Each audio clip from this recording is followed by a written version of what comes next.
Hello मित्रों, जय माताजी। मारू नाम है संजय ने हूँ गुजरातना मोरबीथी अमरनाथनी साइकल यात्रा કરી રહ્યો છું। કહેવાય છે કે સંજય પાસે તો દીર્ઘ દ્રષ્ટિ હતી, એટલે જ સંજય દ્રષ્ટિ કહેવાય છે। પણ આ સંજય પાસે તો છે બસ મહાદેવની ભક્તિ, અને તે મોરબીના લીલાપુરથી 9 તારીખે નીકળી ગયો બાબા અમરનાથના દર્શને। પણ સંજયની આ અમરનાથ યાત્રા કંઈક અલગ હતી, કેમ કે તે આ યાત્રામાં નીકળ્યો સાયકલ લઈને। જી હા, સાયકલ લઈ અને અનેક કિલોમીટર દૂર બાબા અમરનાથના દર્શને નીકળી પડ્યો સંજય। હવે વિચારીને જ પગ ધ્રુજી જાય કે ભાઈ સાયકલ લઈ અને અમરનાથના દર્શને નીકળવું, અને એ પણ મોરબીથી। ત્યારે આ વ્યક્તિ ક્યારે પહોંચશે, તેને કેટલી તકલીફો પડશે, પણ જ્યારે મહાદેવના આશીર્વાદ હોય ને તો પછી કોઈ પણ પ્રકારની તકલીફો નથી પડતી। અને આવી જ રીતે સામા પવને સાયકલ ચલાવી સંજય 13મા દિવસે પહોંચી ગયો પંજાબ, અને ત્યારબાદ તેણે પ્રયાણ કર્યું બાબા અમરનાથની તરફ। ત્યારે મોરબીના લીલાપુર રોડથી નીકળેલો સંજય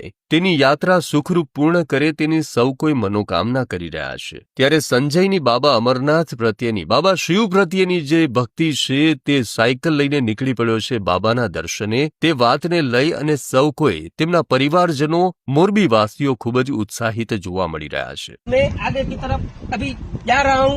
जय माताजी, जय यक्षदेवा।